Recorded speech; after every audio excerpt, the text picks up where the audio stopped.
Hello friends, PhonePe gift card బ్యాలెన్స్లో ఉన్న అమౌంట్ని బ్యాంక్ అకౌంట్కి ఎలా ట్రాన్స్ఫర్ చేయాలో చెప్పండి అని చాలామంది అయితే అడుగుతున్నారు.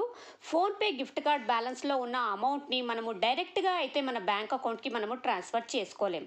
కానీ ఫోన్పే గిఫ్ట్ కార్డ్లో ఉన్న బ్యాలెన్స్తో మనము ఫోన్పే యాప్లోనే మనము గోల్డ్ని కొనుక్కొని మళ్ళీ దాన్ని అమ్మడం ద్వారా ఆ అమౌంట్ని మనము మన బ్యాంక్ అకౌంట్కి ట్రాన్స్ఫర్ చేసుకోవచ్చు. అది ఎలాగా అనే దాని గురించి నేను మీకు ఆల్రెడీ ఒక వీడియో అయితే చేశాను. కింద డిస్క్రిప్షన్లో ఆ వీడియో లింక్ అనేది ఇస్తాను.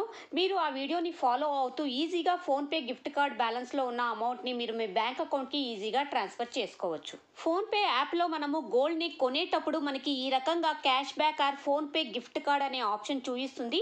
దీని ద్వారా మనము గోల్డ్ని ఈజీగా పర్చేస్ చేసి ఆ అమౌంట్ని మనం మన బ్యాంక్ అకౌంట్కి ట్రాన్స్ఫర్ చేసుకోవచ్చు.